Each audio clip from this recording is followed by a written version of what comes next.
පවුල් පිටින් යන්නේ පවුල් පෙලින් වැඩේ දීලා. වෙන මොකවත් නෙවෙයි. දැන් ගත්තනේ නෑ නයි මස්සිනයි. නේද? මස්සිනා මම හැමති නෑ නා පෞද්ගලික ලේකම්. ඊට කලින් මහත්තයාගෙත් පෞද්ගලික ලේකම්. මොකද මම ඒක බලන්න ඕන දැන් දෙන්නගෙම වෙලා හිටියද කියලා. පෞද්ගලික ලේකම්. බලන්න ඕනේ නැද්ද? මොකද මම දන්නවා මාවිල්ලාරු වෙලාවේ පෞද්ගලික ලේකම් මෙයා. දැන් මෙයාගේ අලුත් පරීක්ෂණي. මොකද මේ වෙලා තියෙන්නේ?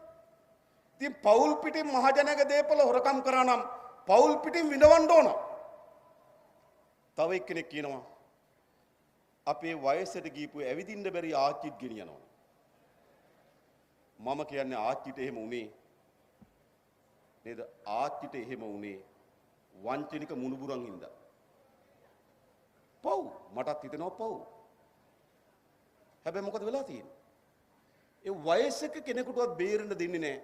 තමන්ගේ මුදල් සංගවා ගැනීමේ නේද මෙවලමක් බවට වයසක ආච්චිපත් කරගන්න. අපි මොකද්ද කරන්නේ? අපිට කියන්න පුළුවන් ද නෑ ආච්චි කියලා. ආච්චි නෙවෙයි අපි හොයන්නේ ආච්චිද නැද්ද කියලා නෙවෙයි අපි හොයන්නේ මොකද්ද? මහජනයාගේ මුදල් හොරකම් කරලා කොතනද තිබ්බේ? තියලා තියෙන ආච්චි ගාව නම් ආච්චි ප්‍රශ්න කරනවා. තියලා තියෙන බාප්පා ගාව නම් බාප්පා ප්‍රශ්න කරන බාප්පා තාම ආවේ නැහැ. දැන් නඩු දෙකකට මඟ හැරලා ඉන්නේ අපි බලාගෙන ඉන්නේ. පොඩි බාප්පා නඩු දෙකකට මඟ හැරලා දැන් ඉන්නේ අධිකරණයට ආවේ නැහැ. බලන් ඉන්නවා අපි. මොකද වෙන්නේ කියලා. ඊළඟ දෙවෙනි බාප්පා කතරගම ගෙවල්. ඉතින් පෞල් පිටින් කරා නම් පෞල් පිටින් විදවන්න ඕන. ඒක අපි කියන්නේ. ඉතින් කිසි කෙනෙක් අපිට පෞද්ගලික තරහක් නැහැ. අපිට අවශ්‍ය මේ රටේ යලි යුක්තිය පිළිබඳ විශ්වාසය, සාධාරණත්වය පිළිබඳ විශ්වාසය, නීතිය පිළිබඳ විශ්වාසය තාහුළු කළ යුතුයි. ඒ විතරක් නෙවෙයි. හැම කෙනාටම සහතිකයක් ලබා දෙන්න ඕන. මහජනයාගේ දේපල වලට කුමන අපරාධයක් කොයි කාලයක කරත් කොයි හරි වෙලාවක ඒකට එරෙහිව නීතිය ක්‍රියාත්මක වෙනවා කියන සහතිකය දෙන්න ඕන මේ රටේ පුරවැසියන්ට. නැත්තම් මොකද වෙන්නේ? හොරකම් කරනවා කාලය විසින් යටපත් වෙනවා. ඒක වැරදි. අපි ඉතාමත් ස්ථාවර තැනක ඉන්නවා. ලොකුද පොඩිද අපිට වැඩක් නැහැ. කවදද වංචාවේ යෙදුනේ? කාලවකෝන අපිට වැඩක් නැහැ. යෙදුනේ කවදද? ඒ අපරාධයට සාධාරණයට කිරීමේ වගකීම වෙනුවෙන් තමයි මේ රටේ ජනතාව සාතිශය බහුතර බලයක් දීලා මේ ආණ්ඩුව හැදුවේ. බලාගෙන ඉන්න මේ ආණ්ඩුව හදලා නෙවෙයි. මේ ආණ්ඩුව හැදුවේ මේවා කරන්න තමයි.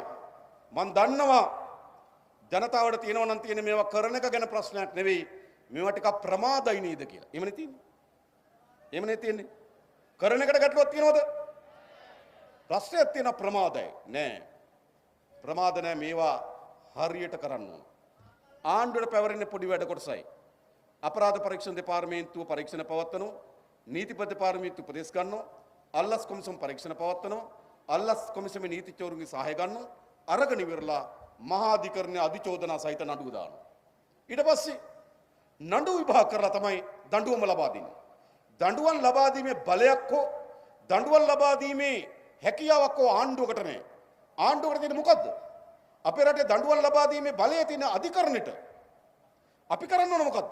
මේ කරුණ හරියට පරීක්ෂණ කරලා හරියට නඩුව ගොනු කරලා හරියට චෝදනා ඉදිරිපත් කරලා අධිකරණ ඉදිරිපත් කිරීම තමයි අපේ කාර්යභාරය. බය වෙච්ච අය. අද රෑ බලන්න 7ට දැන් නම් බැරි වෙයි. හරිද?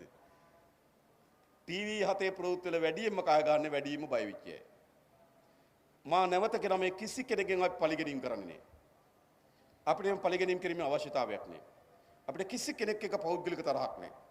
හැබැයි අපි ක්‍රමානුකූලව මේ වංචා දූෂණ යටගිය අපරාධ විමර්ශනය කරන ක්‍රියාවලිය විධිමත් කරලා තියෙනවා ඉදිරියට ගෙන යමින් තියෙනවා. ඒක අපි කරලා තියෙනවා.